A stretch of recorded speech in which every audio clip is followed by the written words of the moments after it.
Ian Bagley mentions one NBA player that the Knicks could be targeting, and it might be a surprise. All that and much more on the Knicks Digest. What's up, guys? It's your boy Dariel. Let's get right into today's video. So, on Ian Bagley's show, The Putback, he mentions Jimmy Butler might be a player to keep an eye on this offseason that the Knicks might target. Jimmy Butler. Interesting. Now, I don't know what the consensus is about Jimmy Butler with Knicks fans. I mean, obviously, when he comes to the Garden and he plays the Knicks, he's not a fan favorite. But if we put our feelings to the side, and if we talk about Jimmy Butler, the player. Now, he is on the backside of his career. I believe he's like 34, 35, so he's definitely at the older stage of his career. But in my opinion, based off of what Jimmy Butler has shown us in his career, this might be a hot take. Don't kill me in the comments, but I actually have Jimmy Butler in the top 10 players in the NBA right now. He's definitely not 1 through 3. He's definitely not 1 through 5. He's definitely not 1 through 6 or 7. But he's possibly number 8. He's definitely number 9 or number 10.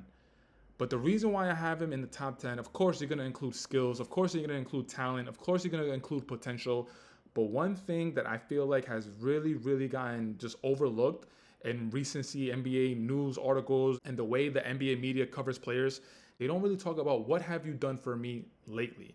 They only talk about what have you done for me pretty much last week. And Jimmy Butler's credentials with the Miami Heat, he brought them to the NBA Finals in a bubble with a team with the second best player of Goran Dragic. Bam Adebayo was not as developed as he needed to be at that time. Tyler Hero was a rookie. They didn't have Kyle Lowry. The year after that, they got bounced out in the first round. They got swept. And you can definitely use that as an argument, but you also got to take into consideration that the bubble NBA season ended, and I think it was like October or something like that. And then the following NBA season, it was a really quick turnaround. And if you take a look at the two teams that went to the finals, which was the Lakers and the Miami Heat, the following postseason, the Miami Heat got bounced out in 4 games. They got swept in the first round against the Milwaukee Bucks. The Los Angeles Lakers, they lost in the first round in 6 games to the Phoenix Suns. And my memory is a little fuzzy. The season after that, I think the Miami Heat went to the Eastern Conference Finals, or did the Milwaukee Bucks go to the Eastern Conference Finals? I believe it was Boston versus Milwaukee Bucks, and that's how Boston beat Milwaukee, and they went to the finals to play Steph Curry and the Golden State Warriors. And then the season after that, which was last season, the Miami Heat beat the Boston Celtics in the Eastern Conference Finals, and they went up 3-0 against the Boston Celtics. Now, Boston came back from 0-3, and they tied it up to 3, and they forced the Game 7, but they still ended up losing. But one thing I forgot to mention was last season, Jimmy Butler went absolutely nuclear in the first round, dropping 40-point burger balls, dropping a 55 or a 56-point burger ball in the first round against the Milwaukee Bucks, with who as the primary defender? Jrue Holiday.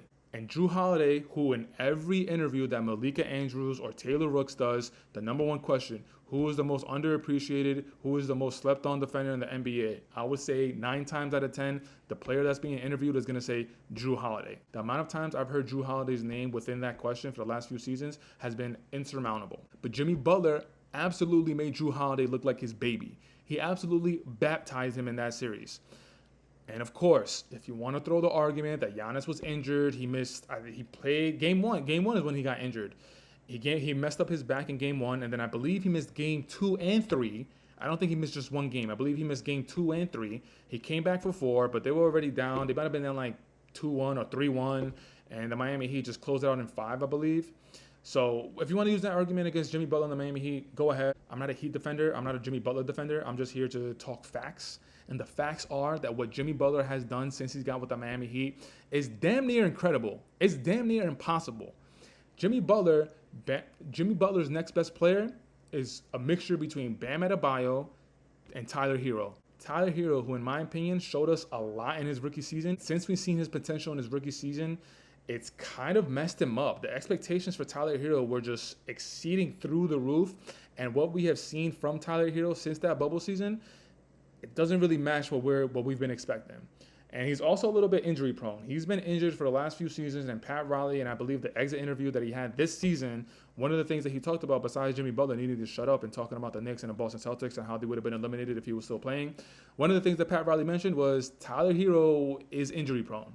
He needs to see Tyler Hero actually have a full season in order for the Miami Heat to give him the type of money that he wants. But tying it back into Ian Begley saying that the Knicks might be keeping an eye on Jimmy Butler and the whole rumblings between him and Pat Riley and the Miami Heat.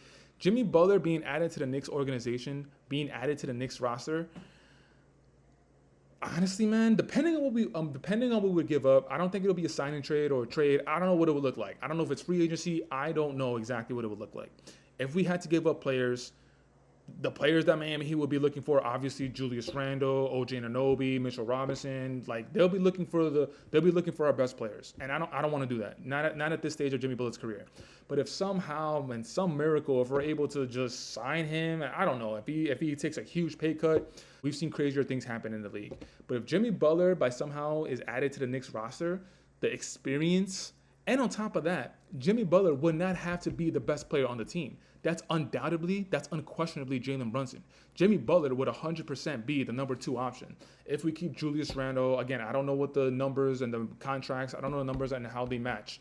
But if we were able to keep Jalen Brunson, Julius Randle, and Jimmy Butler, I think Jimmy Butler would be the second option and Julius Randle would slide back into that third option. I think that'll be the best gameplay moving forward. Now, Julius Randle just accepted being the number 2 option behind Jalen Brunson. As far as accepting a number 3 option, being the third best player on the team, I don't know, man. I don't know if Julius Randle would be down for that. And if Julius Randle would accept that role, being the third best player on the team, he would catapult to the top of the list as my favorite Knicks players. The amount of critique that I give Julius Randle is warranted in my opinion, but if Julius Randle and Jimmy Butler come to the Knicks and he accepts that third option role willingly, no going to the media and throwing sly shots at the organization, at Coach Tibs, no, none of that. If Julius Randle accepts that third role and has a seamless transition and the rest of the season is just smooth sailing, Julius Randle would, like I said, catapult to the top of the list as my favorite Knicks player. If we have a lineup of Jalen Brunson, Julius Randle, and Jimmy Butler in our starting 5, that would be insane. We would definitely be able to squeeze out at least one more good season of Jimmy Butler, maybe 2. And all indications, man, are pointing towards Jimmy Butler actually leaving. Like you've seen that photo that's been circulating through the internet that he was on a flight going to San Francisco. He was smiling, and then behind his head, you see the actual progress of the flight. The ending destination was San Francisco. So there's also that rumor that he's also talking to the Golden State Warriors. I'm just saying, man, if you're able to add Jimmy Butler to a core group and you're not really asking Jimmy Butler to be the best player on your team, if Jimmy Butler is the best player on your team, depending on the conference, depending on the other players that you have, the ceiling for your team might not be as high.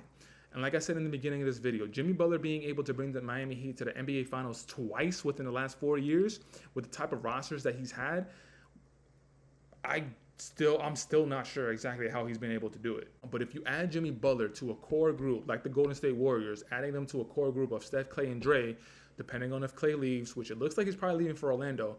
But anyway, if Jimmy Butler is able to go to a core group that already has solidified leaders, that already has solidified all-stars, and if he's able just to transition into the team seamlessly, Jimmy Butler would be a huge asset, bro. Coming to the Knicks where we already have Jalen Brunson, Julius Randle, OJ Anunoby, Dante, Josh Hart. That'll be ridiculous. That'll automatically put us in contention in the Eastern Conference.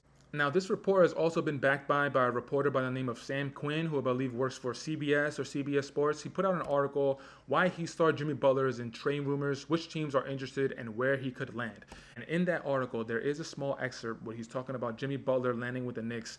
And he also brings up a good point about the chemistry that he already has with Coach Tibs. And if you take a look at the article, specifically talking about the relationship between him and Coach Tibs, I'm not going to read the entire article, but if you look at the middle of the article, it starts off by saying Tom Thibodeau has coached Butler in both Minnesota and Chicago, so he'd likely be comfortable with his peculiarities.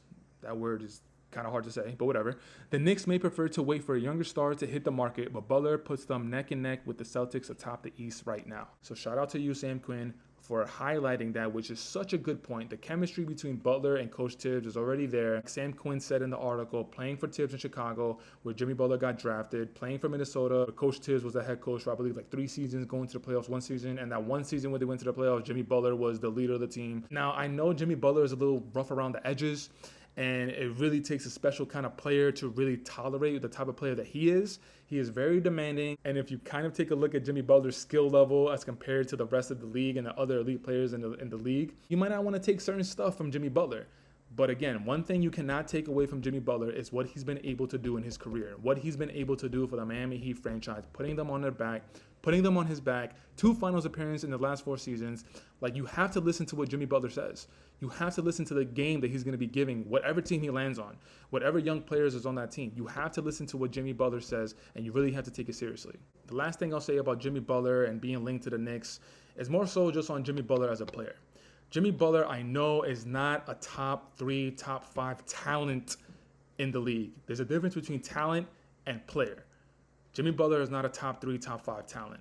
But as far as what have you done in your career, I feel like Jimmy Butler deserves to be in the top 10 list of top 10 players in the league. When you start talking about top 10 players in the league, you got to take a whole lot of different things into account. Of course, you got to take skills, you got to take talent, you got to take potential, you got to take all that into consideration. What you also have to take into consideration is what have you done in the league and what have you done with your teams with the role that you were provided. And the role that Jimmy Butler was provided ever since he left Chicago. Even in Chicago, you can make an argument that Derrick Rose, when he went down with those knee injuries, the torn meniscuses and the torn meniscus injuries, the torn ACL injuries, you can make an argument that when Derrick Rose went down, that's when Jimmy Butler started to emerge. And then Derrick Rose came back, and then there might have been a little bit of friction of whose team was this, whatever. But you can make the argument that that's when Jimmy Butler really started to emerge as the type of player that he was. And then he goes to Minnesota.